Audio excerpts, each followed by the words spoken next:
제 18장.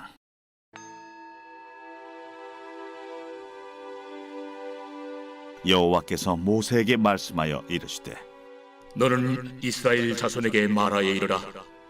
나는 여호와 너희의 하나님이니라. 너희는 너희가 거주하던 애굽 땅의 풍속을 따르지 말며 내가 너희를 인도할 가나안 땅의 풍속과 규례도 행하지 말고 너희는 내 법도를 따르며 내 규례를 지켜 그대로 행하라. 나는 너희의 하나님 여호와이니라. 너희는 내 규례와 법도를 지키라.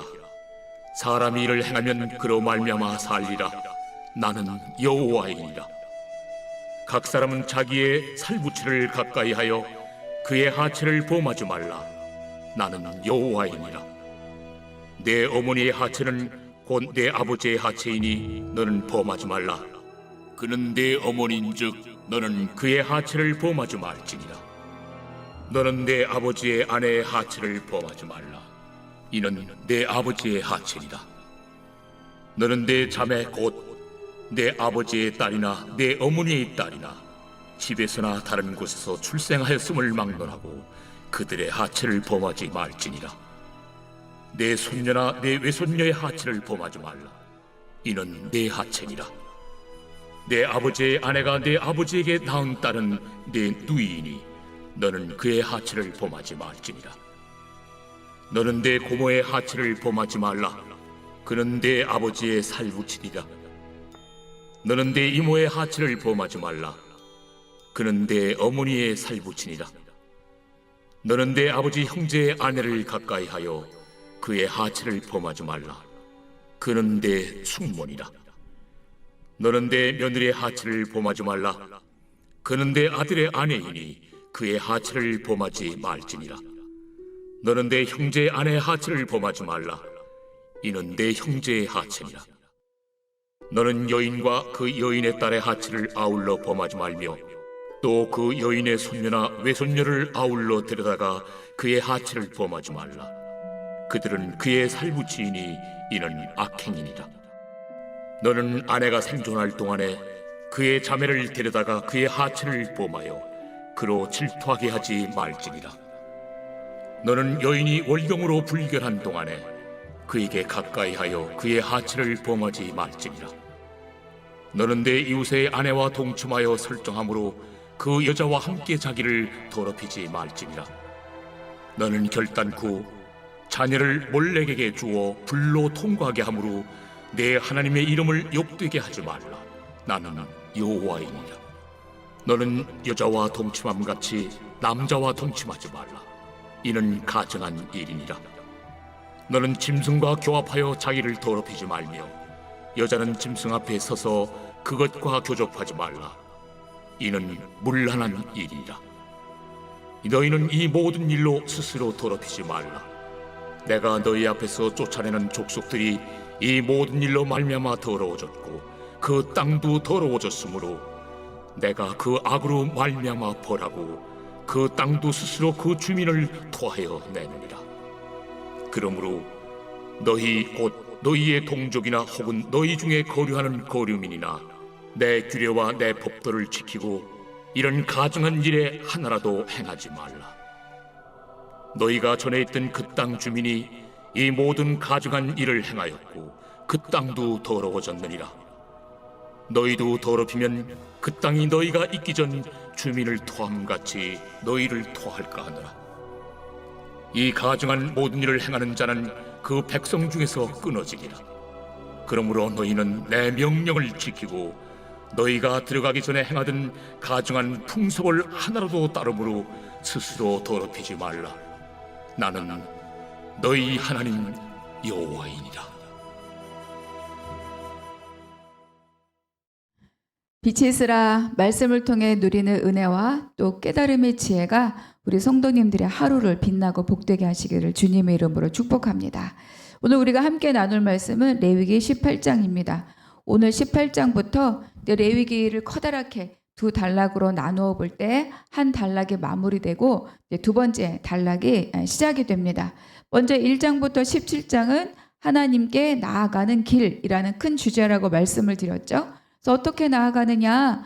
법을 통해서 나아간다. 1장부터 7장까지 5대 제사가 기록되어 있습니다. 그럼 그 법은 누구나 수행할 수 있는 것이 아니잖아요. 그 법을 집행할 사람들이 필요하죠.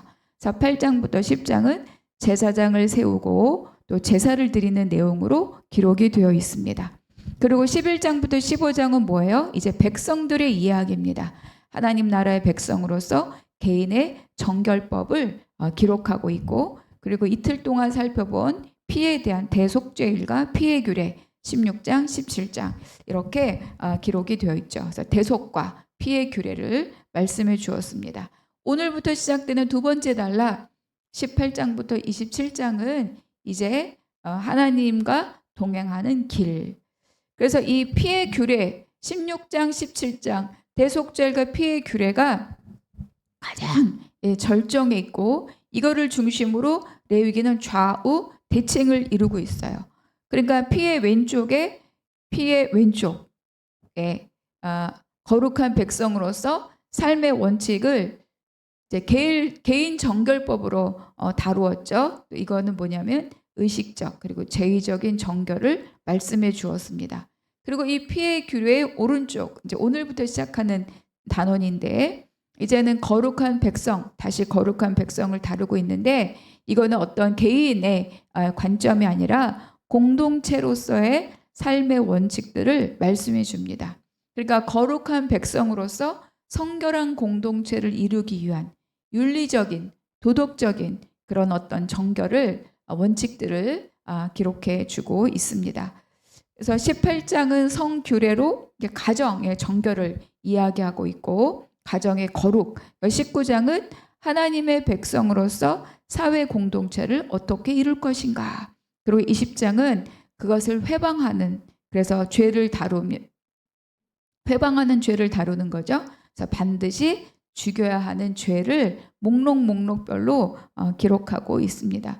우리가 보통 17장부터 26장을 레위기의 성결 법전이다 이렇게 이야기를 하는데, 이 법전의 성결 법전의 가장 중요한 핵심은 뭐냐?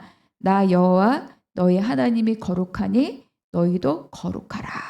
그러니까 거룩한 백성으로서 그 삶을 이제 어떻게 살아갈 것인가, 그것을 동행하는 길, 이렇게 이제 제목을 단락의 제목을 정해 보았습니다. 그러니까 피가 가장 절정에 있는 거죠. 그래서 하나님께로 나아가는 길, 피를 통해서 완전히 깨끗함을 받고 정함을 받은 이 백성들이 이제는 하나님과 어떻게 동행하는가, 그것이 이제 후반부에 기록된 두 번째 단락의 내용이다 이렇게 생각해 봐도 좋을 것 같습니다. 3절, 너희는 너희가 거주하던 애굽 땅의 풍속을 따르지 말며 내가 너희를 인도할 가나안 땅의 풍속과 규례도 행하지 말고. 1, 2절에서 이제 모세를 통해서 말씀하시죠. 이스라엘 백성들의 가르쳐야 될 원칙을 주시면서 나는 너희의 하나님 여호와리, 이게 이제 여러 번 이제 반복이 되는데, 다시 한번 이스라엘 백성과 하나님과의 관계를, 하나님의 존재를 가르쳐 주시고 있습니다. 3절에 보니까 애굽 땅의 풍속을 따르지 말며 가나안 땅의 풍속과 규례도 행하지 말고. 애굽은 어떤 곳입니까? 이스라엘 백성들의 과거입니다. 과거의 삶의 자리이죠. 그러니까 400년 넘게 이스라엘 백성들이 이제 애굽에 살면서 우리가 10가지 재앙을 통하여서도 보았고, 그리고 금송아지 사건을 통하여서도 드러나듯이 그들의 문화, 그리고 그들의 우상 숭배, 여기에 이스라엘 백성들이 철저히 물들었다는 것을 알 수 있었습니다.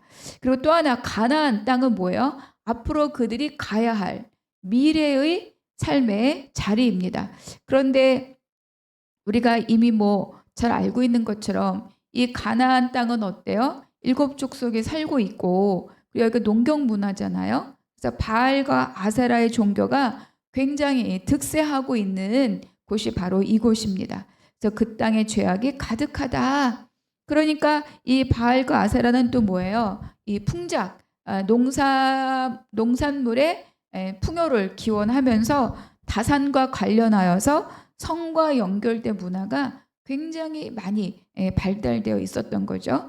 그래서 그들의 문화와 종교를 따라간다면 금방 제사장 나라의 정체성을 잃어버리고, 그리고 이스라엘 백성들은 금방 타락할 것이 자명하기 때문에 하나님은 이것도 아니고 저것도 아니다 이렇게 말씀하고 있습니다.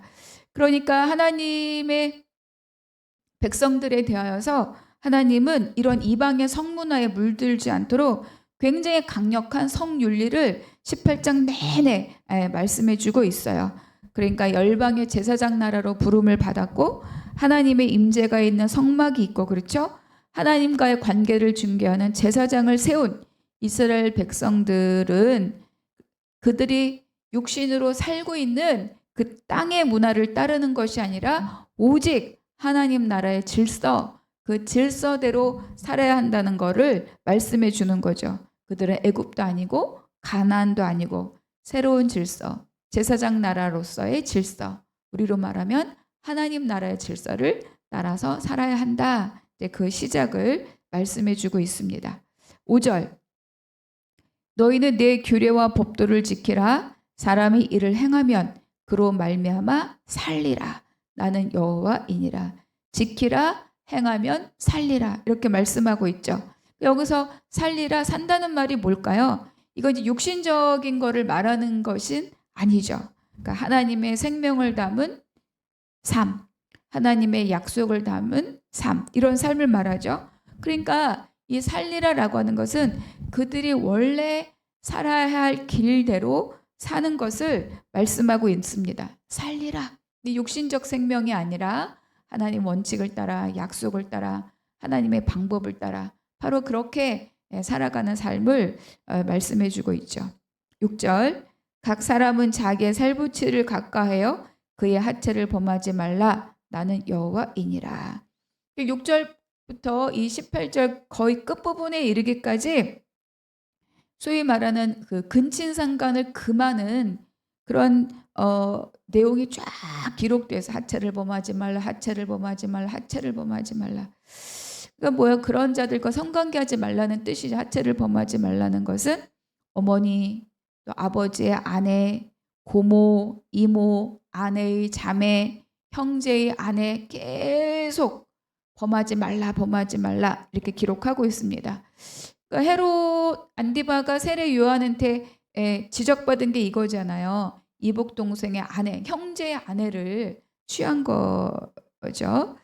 그러니까 사실은 이제 모든 성에 관련된 범죄가 다 하나님 앞에 악하지만 근친상간은 또 뭡니까? 더 악한 거예요. 왜냐하면 가족관계 안에서 벌어지는 일들이기 때문에 더 큰 악입니다. 가족 공동체의 한 일원 중에 약한 자를 성적 대상으로 삼아서 착취하고 억압하는 일이 바로 이 근친상간인 거죠. 그러니까 우리도 가끔 뉴스를 보면 너무 안타깝지만 우리 사회 안에서도 이런 일들이 벌어지고 있잖아요. 그리고 뭐 계부 또는 친부, 막 어린 아이들을 오래도록 뭐 굳이 말하고 싶진 않은데 뭐 이런 일들이 또 많이 있습니다. 그러니까 어떻게 저런 파렴치한 일이 있을까? 정말로 이런 일들은 인간의 본성이 얼마나 악한가, 죄에 사로잡힌 자가 정말 어디까지 갈 수 있는가, 이런 것들을 증거하는 사건들이 아닌가 싶습니다.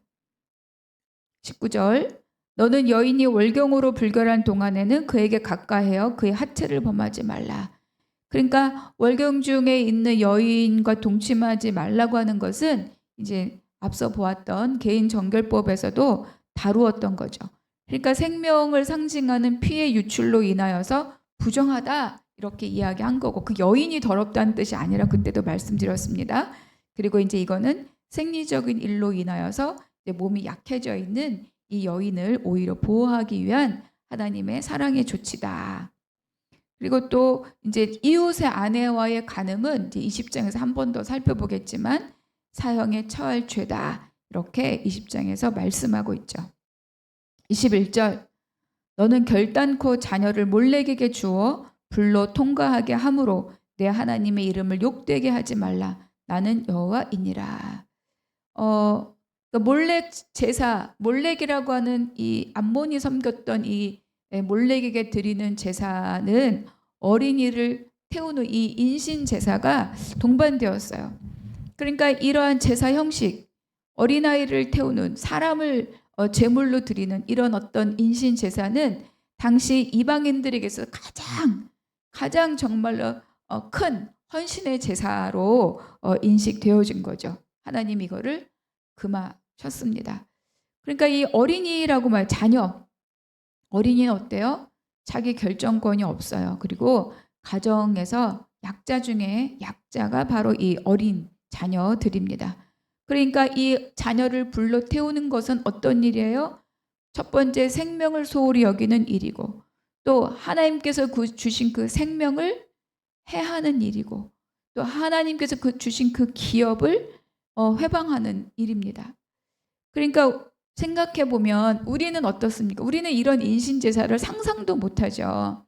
그러니까 우리는 상관이 없다 이렇게 생각할 수도 있지만, 우리가 내 자녀를 세상 가치관에, 세상의 흐름에, 세상의 유행에, 세상의 풍조에 그냥 방치하고 있다면 우리가 이 몰렉에게 자녀를 내어주는 것과 별반 다르지 않습니다. 그러니까 우리가 하나님과 하나님에 대하여서, 하나님 나라에 대해서, 또 세상과 세상 나라에 대해서 자녀들이 구별된 삶을 살 수 있도록 잘 가르치고 있는가? 우리는 이 지점에서 한 번쯤 생각해 보아야 합니다. 그리고 이어져서 계속 말씀하시죠. 여자와 동침함 같이 남자와 동침하지 말라. 동성애를 말씀하시고, 이어서 짐승과 관계하는 것을 말씀하시고, 그러니까 이런 일들은 당시 그 이방 문화에서 아주 흔하게 있었던 그런 일들입니다. 그런데 하나님께서 이렇게 강력한 이스라엘 백성들에게 강력한 이런 성윤리를 제시하신, 또 만드신 이유가 과연 무엇일까? 이것은 바로 하나님이 가정을 보호하기 위함입니다. 여러분, 가정은 어떤 곳이죠? 바로 한 남성과 한 여성의 연합으로 생명이 탄생되는 가장 기본적인 곳이 바로 이 가정입니다. 어떤 생명이 태어나야 합니까? 하나님의 형상을 따른 하나님의 생명이 태어나야 되는 거죠. 물론 우리는 모두 죄인입니다. 그런데도 불구하고 하나님은 이 레위기를 통하여서 우리가 죄를 속함받고 거룩한 백성으로 살 길을 주셨잖아요. 그 길에 따른 가정, 그 길에 따른 생명이 가정에서 태어나야 되는데, 이런 앞서서 기록된 이런 모든 거짓된 그리고 악한 이런 어떤 성문화들은 바로 이거를 회방하기 때문에 하나님께서 철저하게 금하고 계십니다. 결국은 하나님이 거룩한 백성 살아갈 그 길을 따라서 가정이 원래 하나님의 목적대로 그 기능을 하기를 바라시는 바로 하나님의 마음이 바로 이 강력한 성윤리를 만드신 이유라고 볼 수 있습니다. 24절, 너희는 이 모든 일로 스스로 더럽히지 말라. 내가 너희 앞에서 쫓아내는 족속들이 이 모든 일로 말미암아 더러워졌고, 또 30절도 보니까 스스로 더럽히지 말라. 나는 너희의 하나님 여호와이니라. 하나님은 우리에게 스스로 더럽히지 말라 이렇게 말씀하십니다. 살 길이 있고 정결한 길이 있고 생명의 길이 있는데 그 길을 의도적으로 거부하지 말라는 거예요. 다시 말하면 자발적으로 죄에 참여하지 말라. 시류에 따라서 세상 풍조를 따라서 그냥 흘러가듯이 그렇게 살지 말라 이렇게 명령하고 있는 거죠. 여러분, 우리가 죄는 우리가 물이 종에 쫙 흡수되어 들어가듯이 우리 인격에 쫙 스며들어갑니다. 알게 모르게. 이게 죄의 무서움이에요. 그리고 그렇게 스며든 죄는 그 사람을 파괴하고 그 주변을 다 망가뜨리는 거죠.